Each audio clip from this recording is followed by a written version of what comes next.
Welcome to Golf Smarter Mulligans, your second chance to gain insight and advice from the best instructors featured on the Golf Smarter podcast.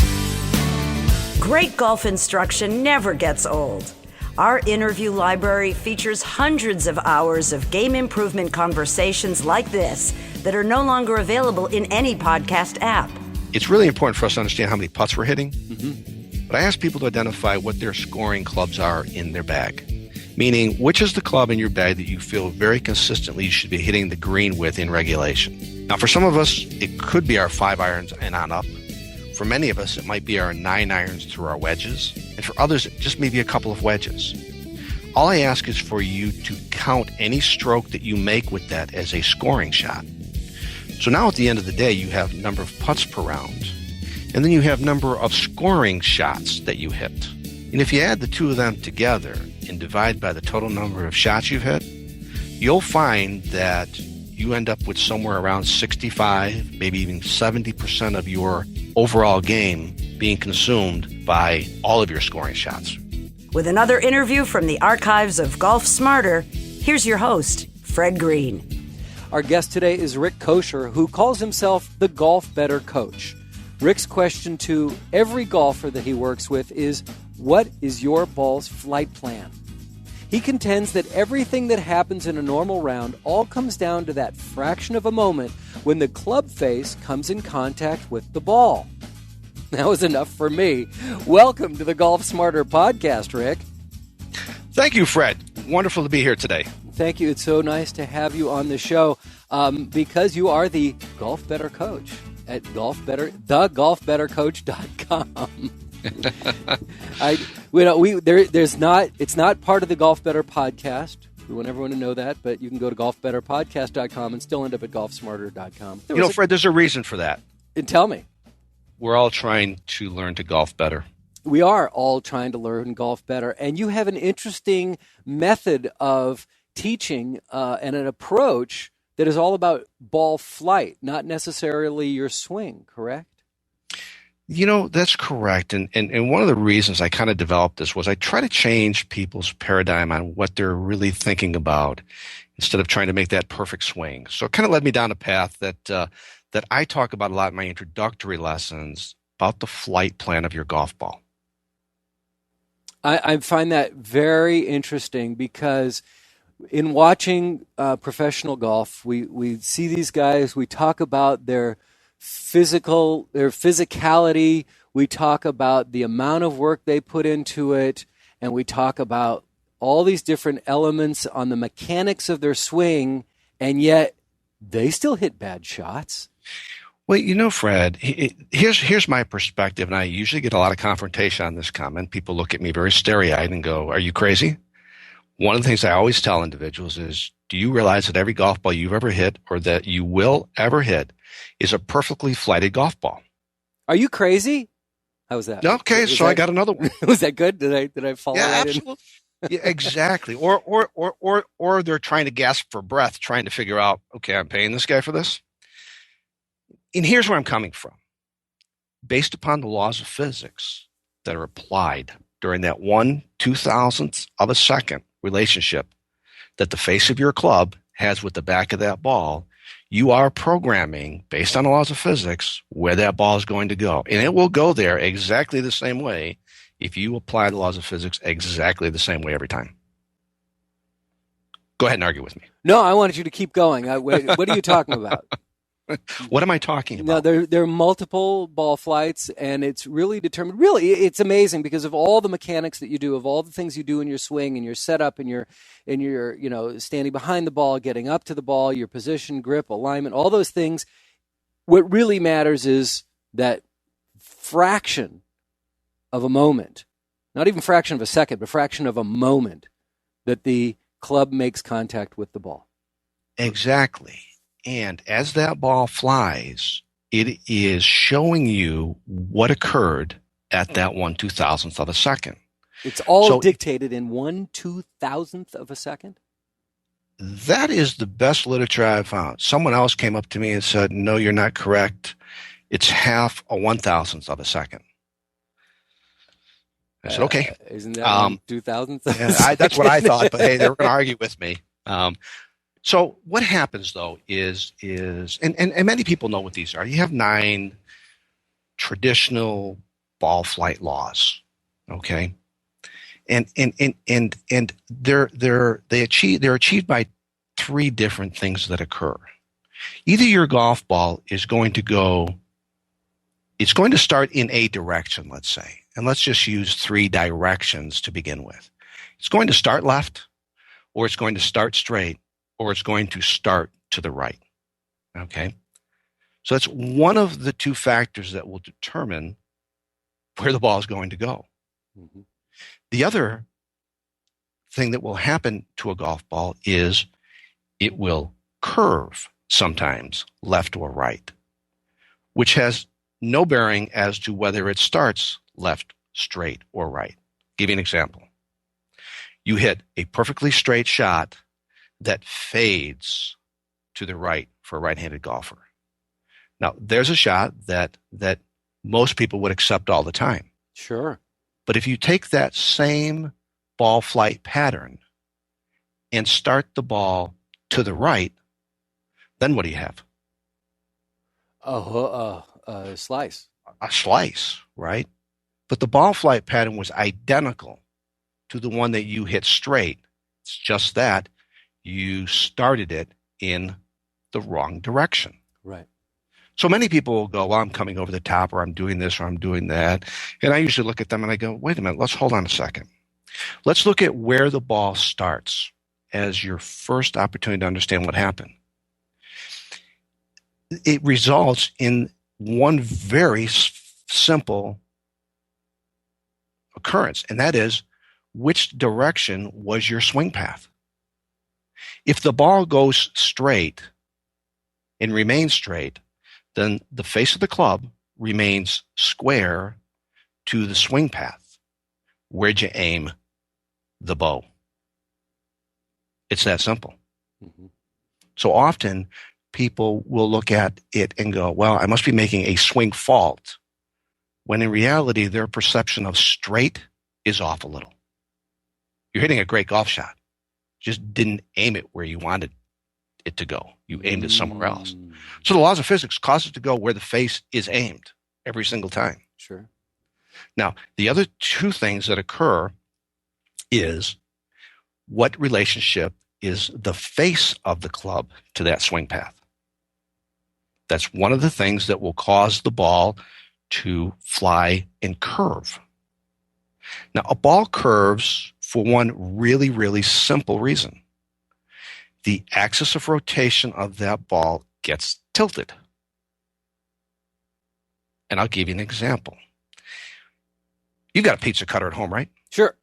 You know, the kind with the handle and the round circle on the end that you use to cut? Absolutely. Okay.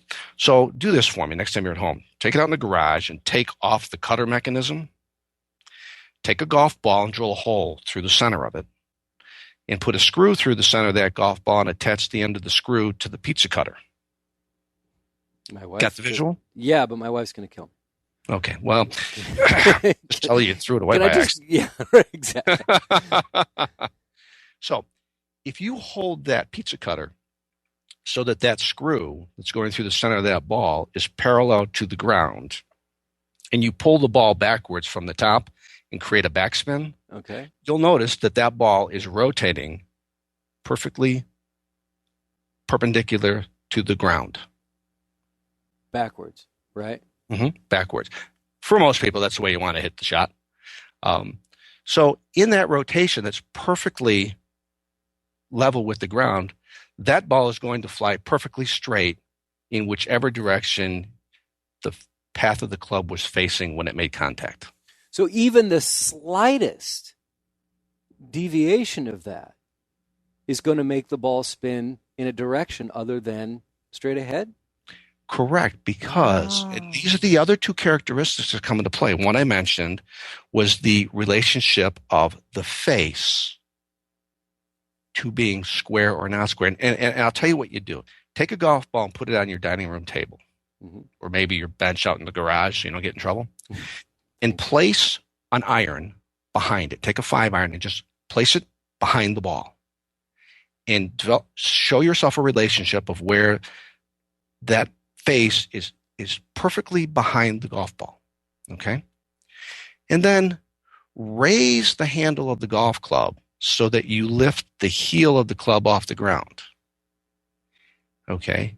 And even if you're keeping the face square, you'll notice that the face angle on the golf club changes its angle of relationship to the golf ball.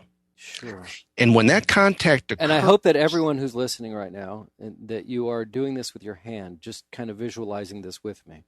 That's how I'm doing it right now when I'm explaining. Yeah, exactly. I am too. I mean, you're doing a great job, so thank you. Listen to the visual. Yeah. So when you tilt the axis back to the pizza cutter, okay, you're holding it straight out in front of you, and you've got that nail or screw that goes through the center parallel to the ground, and then tilt the pizza cutter so that that screw is now at an angle, and spin the ball. And you'll notice that it spins on the same axis, but you'll notice that because the axis is tilted, the rotation is not perpendicular. The rotation is being directly influenced by the amount of tilt to the axis. So if you want to hit a draw, tilt the axis of the golf ball. And there's many reasons that happens, but not the same thing that everybody else thinks it is. Often, and I'll give you a perfect example of this. 2 weeks ago, they were doing an interview on television before Ryan Palmer played his fourth round at the World Golf Championships at Firestone. And the commentator asked him, they said, listen, you won earlier in the year and you evaporated, and all of a sudden you've learned now to hit a ball straight again and score. He goes, what happened? He goes, I will tell you what happened. My golf club manufacturer gave me a new set of golf clubs. And I didn't realize until last week that the lie angles on that club were not consistent with the lie angles I had on my previous set. Whoa. And the commentator, knowing enough about what that might mean, says, so are you telling me what? He goes, well, they were 1.5 degrees off, and they were 1.5 degrees too flat. And the commentator said, well, then, he said, then you must have been hitting everything to the right, or your ball was moving to the right. And if you go back to my tabletop discussion and you lift the heel of the golf club and let the toe remain on the tabletop, you are flattening out the lie angle of that club, and you are changing the relationship of the face of that club to the ball, and you will cause it to go to the right. So what Palmer discovered was, and the commentator goes, well, but you weren't hitting everything to the right. He goes, no. He said, what I did was I had to change the position of my hands during my swing in order to accommodate the deficiency in the lie angle of the club. Well, Nick Faldo gets on after that comment and goes, I cannot believe for the life of me that a professional golfer would not know that his lie angles on his golf club were incorrect. Ooh. And I said to myself, so what do you think the average golfer has a problem with? Yeah. So often buying clubs off the rack is part of the problem. You can get lucky. Clubs. Well, you can get lucky. Yeah. Okay. But, I'll give you a for instance, because we're on the topic, okay? Because it matters. I had a gentleman come out with a brand new set of golf clubs. He'd just taken them out of the box in his trunk. I said, do me a favor. I said, I'll do you a favor. I said, I'll check your golf clubs to be sure that these clubs are what you ordered. He looks at me like, what? Okay. So I pull out a 6-iron and I check it for loft and lie. Now, the loft angle was 28 degrees, which by most standards is probably 4 degrees too strong. But let's not discuss that for a minute. I measure his 7-iron. It too is 28 degrees. Oh. Okay. So I said, you have two clubs here that theoretically the only difference between the two of them is that one's a 1/2 inch longer than the other in shaft. And at the bottom of the club, one says 6 and the other one says 7. So then I said, well, I'm going to show you one other thing on this. So I tested the lie angles. Now, Ryan Palmer was complaining that his golf manufacturer, and we don't need to mention names, but it's a major club manufacturer, a major advertiser on television, said that a degree and a half was making a significant difference in his ability to make cuts. This gentleman's 2 clubs were 5 degrees off. And I looked at him, I said, sir, I said, listen, I said, I understand you told me you got fitted. I said, don't blame this on the guy that fit your clubs. He wasn't the one that pulled the box off the shelf and mailed it to you. I said, even though you were fitted, I can guarantee you that some stock picker pulled that set of clubs that was already in the box off the shelf and sent it to you. I said, but here's the real issue. I said, based upon my analysis here, the 7-iron belongs to that guy down on the end of the golf course. The 6-iron belongs to the guy that just got out of his car in the parking lot. And you still don't have a club in your bag that's going to fit your swing. So when we get back to the impact of that face angle, often you tilt the axis of a ball based upon 2 reasons. One, you close or you open the face of the club with relationship to the swing path so that your face is no longer square, it's opened or closed. But another factor that plays a key role is lie angle. If lie angle is incorrect, this is like trying to hit. When you hit a side hill lie with a ball above your feet, Fred, which way does that ball tend to go? Left. Okay. If you hit a ball, Fred, that's below your feet, which way does that ball tend to go? Right. Okay. So this gentleman that I was looking at had a club that one would hit it lefter and one would hit it righter off of a level lie because his lie angles were in fact that different. So go ahead and try to teach somebody how to play golf with clubs that are that incorrect. I won't teach somebody how to play golf unless I know and I do an equipment evaluation on their clubs. And if I find that their clubs are so incorrect, then I teach them how to play golf off of a golf club that I put together out of my Henry Griffiths fitting cart. That's what they get to use when they practice with me. Wow. Awesome.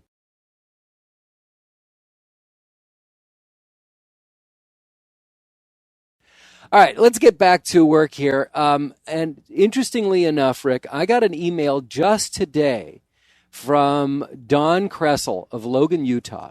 Mm-hmm. And I hope he doesn't mind me sharing this email out loud because, it'll become obvious why. But I think it's appropriate to our conversation. He says, my son-in-law taught me how to play golf. Right now, he's struggling with his game. On his drives, the trajectory of his ball is a low hook with a lot of spin that only goes about 50 yards. Then about every 5th hole, he hits a high slice that goes out of bounds. Since he taught me how to golf, I know I should keep my mouth shut. Good boy, Don. However, I hate to see him struggle. Could you please provide some insight on what's going on and how he can fix his drives? And he says, if you talk about it on the podcast, then I can say, hey, this is what I heard on the Golf Smarter podcast, and the advice is coming from a great source and not from his father-in-law. I really like that question. A lot of it has to do with what we've talked about thus far, but I'm going to jump to something that might help this person a lot. Again, it's physics. Now, here's what I want to say. Most golf people, including guys who are on the tour, I won't mention one in particular, are trying to hit drivers that have not enough loft on the face. Which one? Come on. Who cares? Well, Phil has a problem trying to hit a 6.5 degree That's generic driver. enough. Phil. Okay. When Phil hits a 6.5 degree driver, if you look on the PGA statistics and you go under the driving statistics, you'll find that Phil launches his driver at approximately 11.77 degrees. Approximately. Okay. Approximately. I think I got that correct. Okay. The stat is on the site. Here's what I'm talking about. Average touring pro, 1/3 of them have a swing speed greater than 115 miles an hour. The rest of them are between 110 and 115. So we're going to pick on the guy that swings 115 miles an hour. Phil swings at 118, by the way. Okay. Long ball drive champions are in the 180 mile an hour range. Oh my gosh. Okay. That's not a swing you can bring to the golf course very effectively. And most of us are struggling to be around 100, correct? Right. But I'm going to pick on 115 for a minute because I want to draw this scenario, and then we can go to the 100, okay? So we can have a comparison. Thank you. At 115 miles an hour swing speed, the ball will go 176 miles an hour. That's because the USGA regulates the coefficient of restitution or the spring effect of your driver and the manufacturing of a golf ball. That's what they say it has to do. Okay? So at 176 mile an hour ball flight, you need to launch that ball at 10.5 degrees, meaning its relationship to the ground needs to be launched at a 10.5 degree angle, needs to spin at 3,195 RPMs, and it will carry exactly 270 yards. Change any of those variables and the ball doesn't go as far. Period. It's physics. So let's go to this gentleman. Let's assume that this gentleman has a swing speed of 90 miles an hour. Okay. I swing at 108 and hit the ball fairly consistent, which is pretty good. Yeah. 100 is typically somebody in the 10 to 15 range handicap-wise. Okay. And this is just generic. I'm just throwing these out just to kind of categorize. Put us in a place. Yeah. Just to get some kind of equivalency. Mm-hmm. Okay, so let's talk about 90. A 90 mile an hour club head speed, and I test people off of my ball launch monitors for this.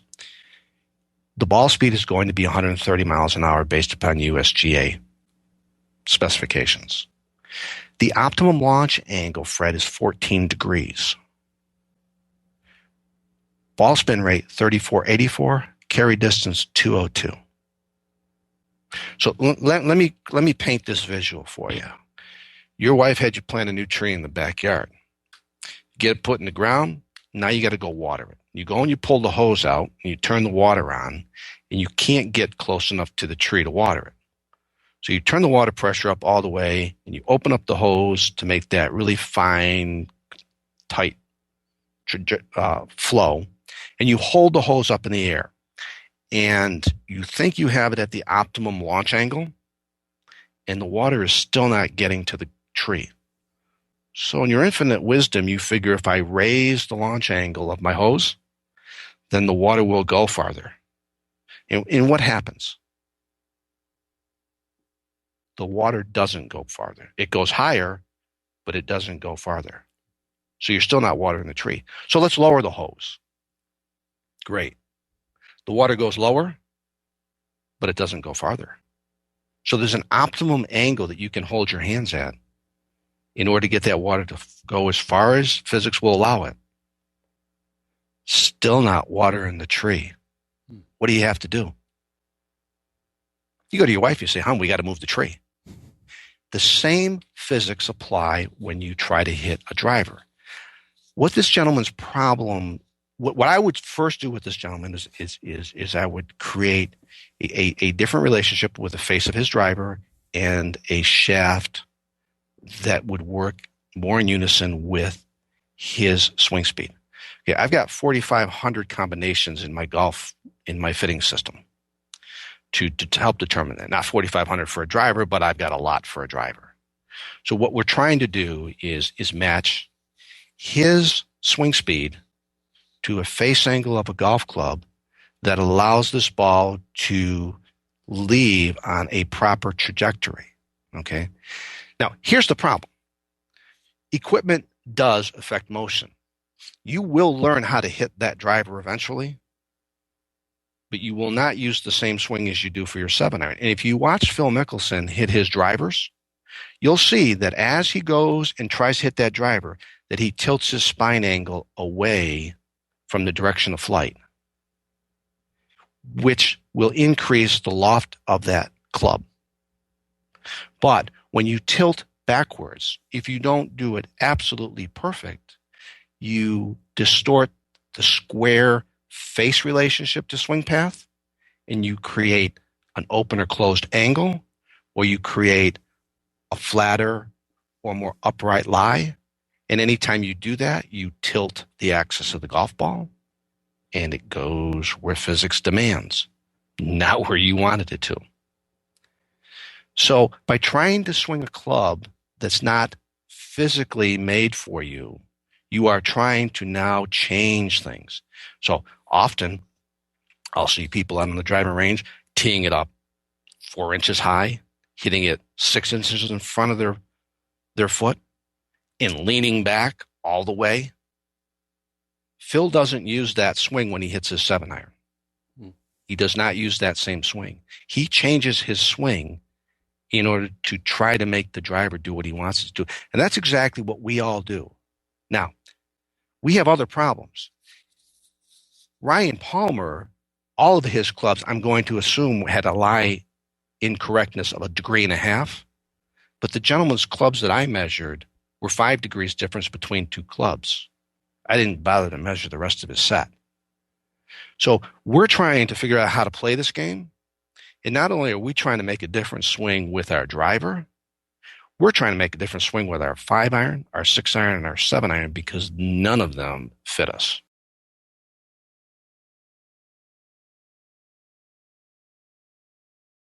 For the golfer that, let's say, ranges from a 13 to a 25 handicap, okay? And I would probably think that that's most golfers out there. All right. The majority of golfers probably fall in that range. Would you agree with that?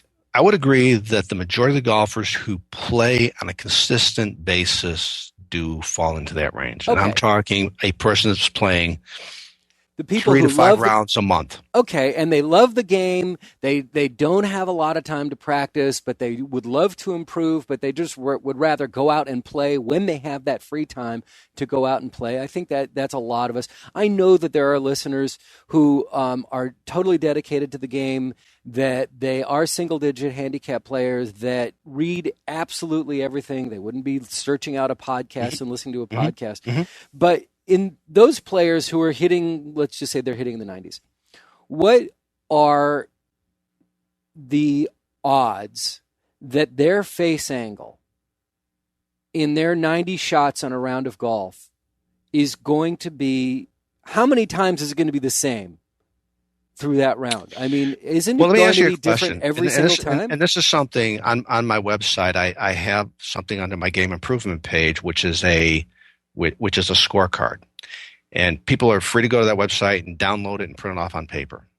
And what I ask he won't say, but I will. It's www.thegolfbettercoach.com. Now, I say www and never do, but you need it this time. So check out www.thegolfbettercoach.com.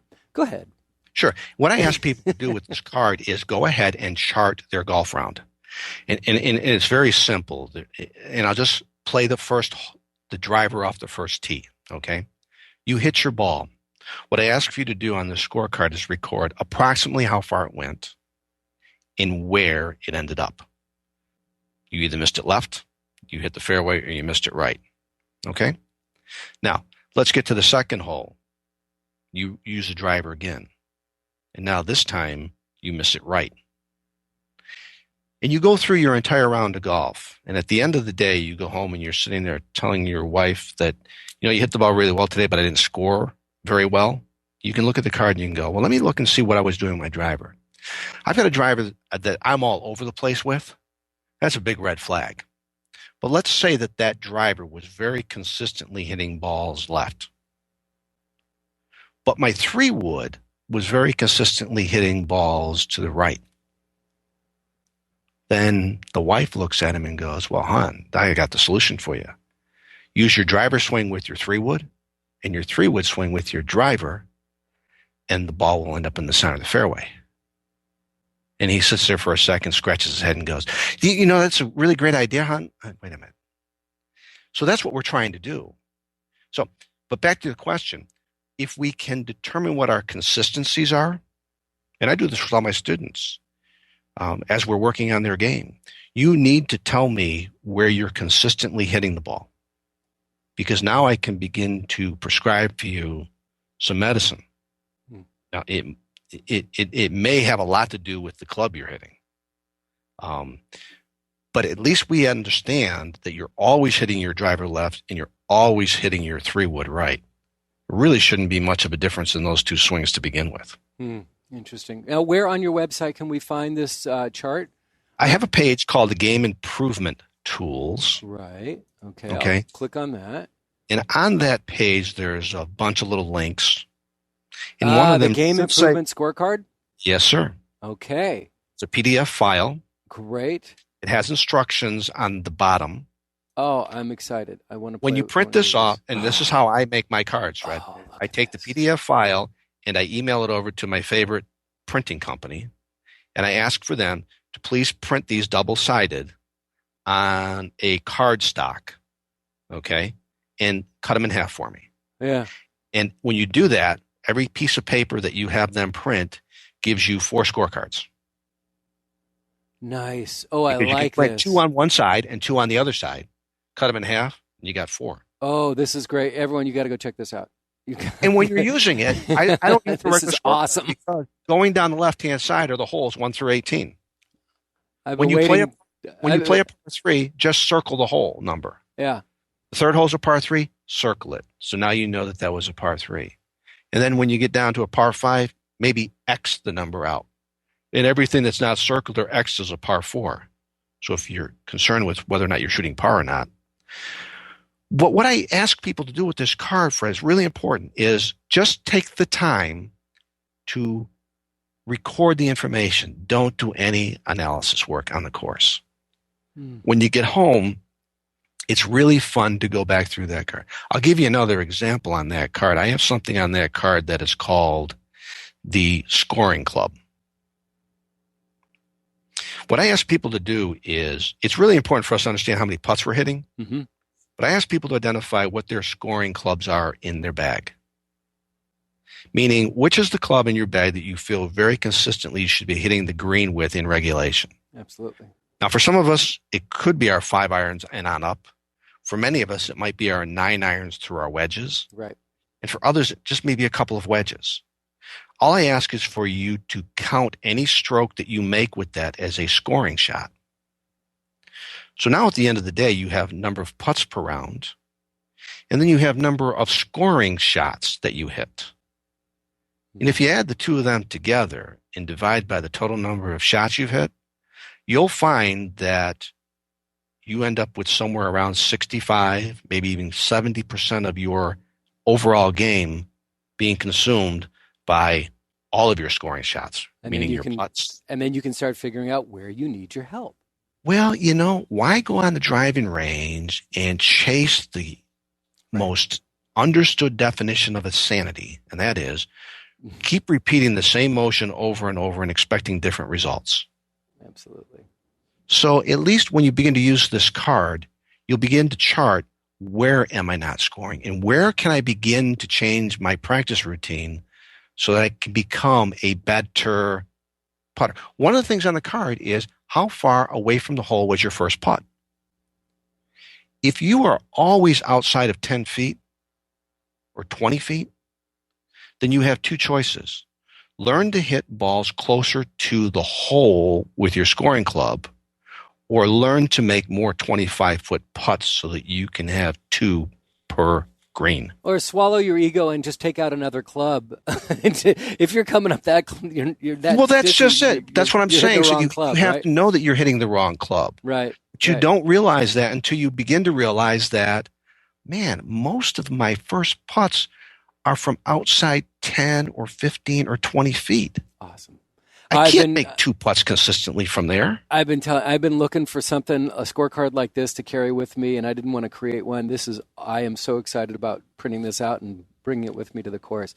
Listen, we've run way over our time because we're having just too much fun. Too much fun. I'm hoping that we can have you come back again at some point. Absolutely, Rick. I'd love to. Oh, that would be great. Thank you so much again. It's Rick Koscher.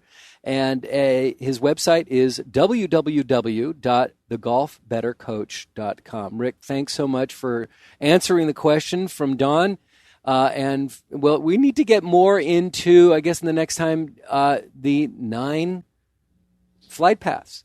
Sure, absolutely. Love to talk about it. Because we really didn't even talk about what is your golf ball's flight plan, and that was the main goal. So we need to we'll do this again real soon, maybe even next week. Love to. Wonderful. Thank you, Fred.